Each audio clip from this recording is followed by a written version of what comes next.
तरह से पेंट किया गया है, पत्थर को भी पेंट किया गया है। आज मैं बागेश्वर में उस जगह पर हूँ, सरयू नदी के उस एग्जैक्ट उसी पॉइंट पे हूँ जिस पॉइंट पे कुली बेगार प्रथा का अंत किया गया था।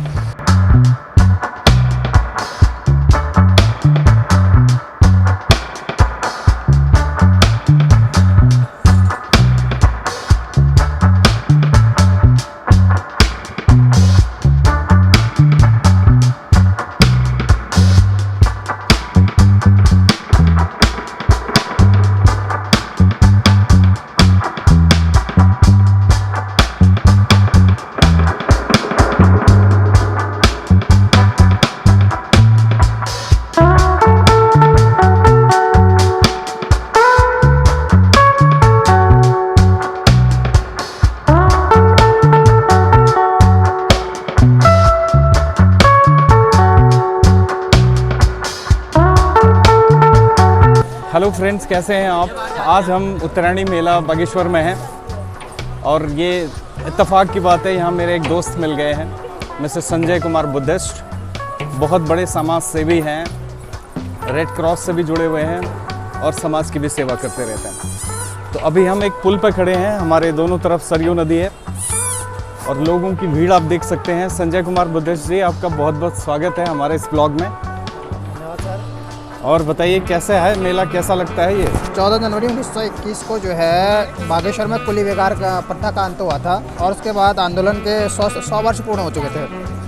औपनिवेश काल का जो है काल में अंग्रेजों द्वारा कुमाऊं और गढ़वाल के दुर्गम पहाड़ी में अपना जो है उपनिवेश स्थापित करते हुए और आगे को वो कुली का जो है काम कराने के लिए यहाँ पर कुमाऊं के और गढ़वाल के लोगों को एकत्रित कर रहे थे। और इसी कारण से जो है उनको एक मजदूर की आवश्यकता थी। मजदूर उनको बहुत क्योंकि उस समय गाड़ी घोड़ी की व्यवस्था नहीं थी, तो इस कारण जो है वो लोगों को बहुत कुलियों की आवश्यकता थी। तो कुली उस वक्त मिल नहीं रहे थे, तो उस वक्त कुछ एक जन आंदोलन चला था जो है बागेश्वर में कि हम कुली का काम नहीं करेंगे।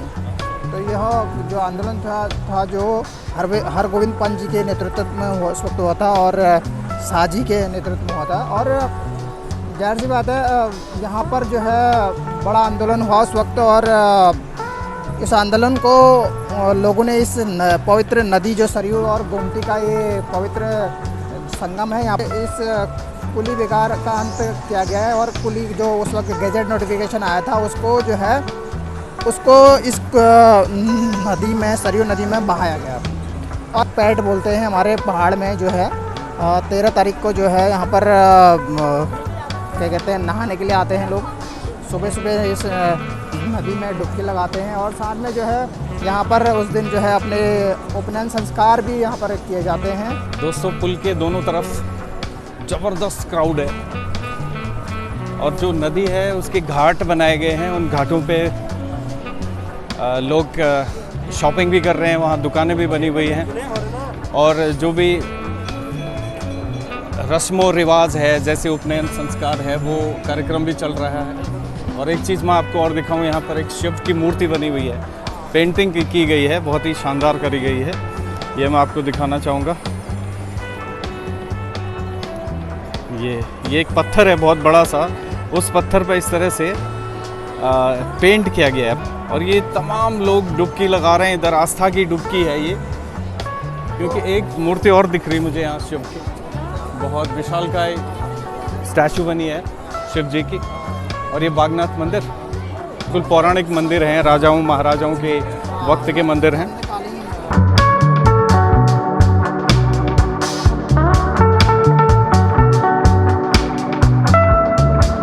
फ्रेंड्स देखिए, ये जीवन का सत्य भी यहाँ पर मैं आपको दिखाता हूँ कि एक तरफ मेले की रौनक है, लोग शॉपिंग कर रहे हैं, लोग मज़े कर रहे हैं, और दूसरी तरफ ये सत्य भी है जहाँ चिताएं जल रही हैं।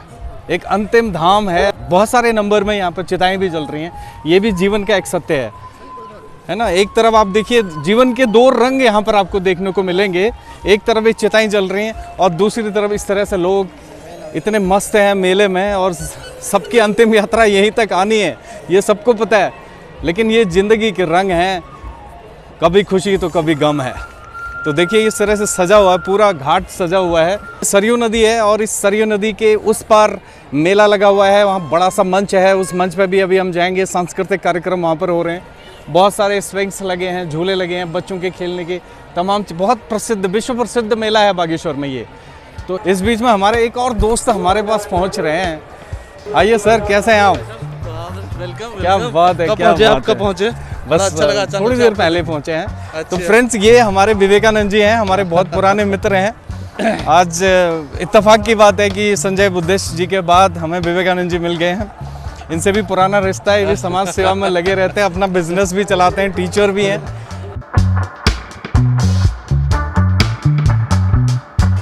फ्रेंड्स, ये है बागनाथ, बाबा बागनाथ मंदिर और इसकी आप अद्भुत निर्माण देख सकते हैं इसका। इन भगवान से हमारी गुजारिश है कि यहाँ पर जो लोग मांगने के लिए बैठे हैं इनकी तरफ भी देखें और इनका भी कुछ कल्याण करें। भव्य मंदिर, ऐतिहासिक और पौराणिक मंदिर है ये। और यहाँ पे खिचड़ी का आयोजन खिचड़ी भोज भी यहाँ पर हो रहा है और लोग लाइन में लगे हुए हैं। बड़े जो है बड़ा इस खिचड़ी का विशेष महत्व है। अच्छा, आप कहते हैं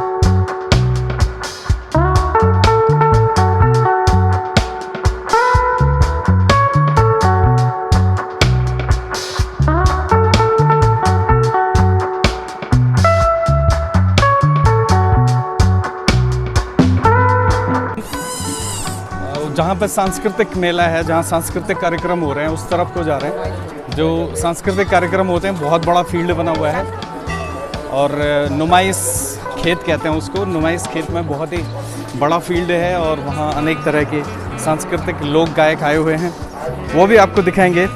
ये पैदल पुल है, इसमें देख सकते हैं आप भीड़, इतनी ज़्यादा भीड़ है।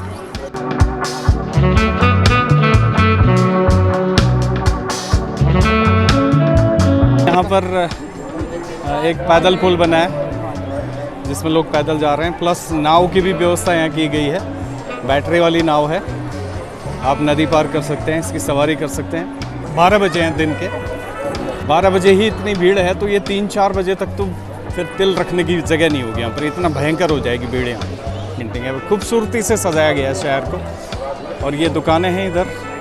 फ्रेंड्स, यहाँ पर एक पेंटिंग कहेंगे, 3 डायमेंशनल पेंटिंग है और यहाँ पर लिखा है कुली बेगार प्रथा का जो अंत हुआ था। यहाँ पर एक तरफ हमारे भारत देश के लोग हैं और दूसरी तरफ अंग्रेज़ों की सेना है। इस तरह से इस पेंटिंग का कुछ मतलब है।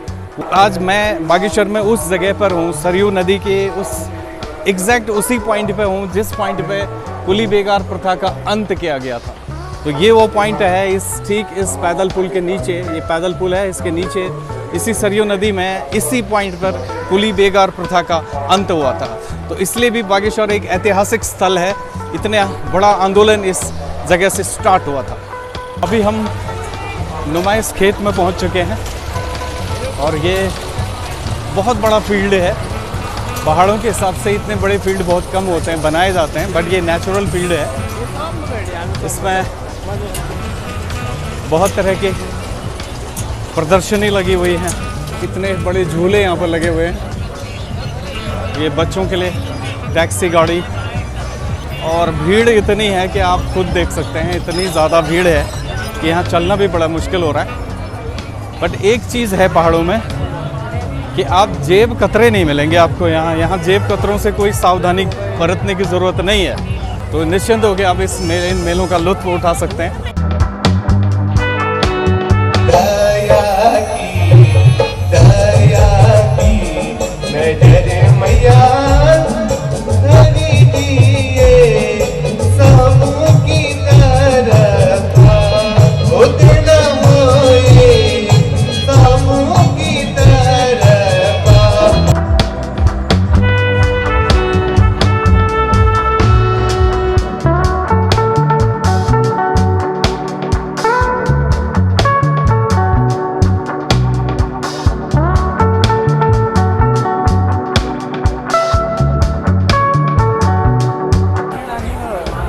भैया कैसे कर रहे हो साहब?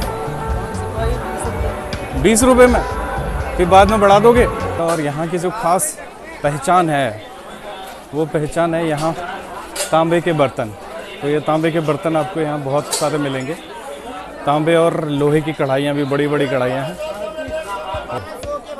यहाँ हाथ से बनी हुई हस्तशिल्प वस्तुएं यहाँ पर उपलब्ध हैं। ये इमाम दस्ता इतना शानदार बना हुआ है और ये सब हाथ से बनी हुई चीज़ें हैं।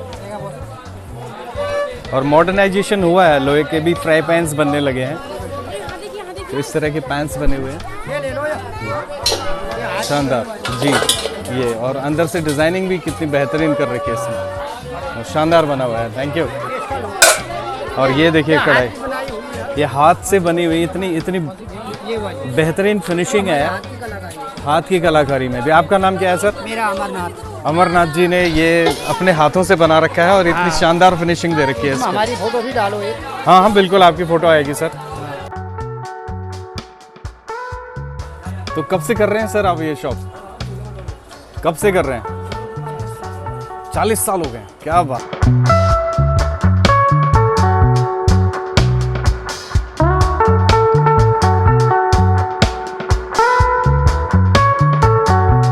जितने भी रंग थे वो सारे रंग आपको दिखा दिए हैं। उम्मीद आपको पसंद आएगा। लाइक, सब्सक्राइब, शेयर ज़रूर करिएगा।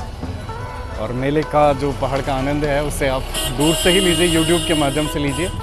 अगले व्लॉग में फिर मिलते हैं। सी यू, बाय बाय।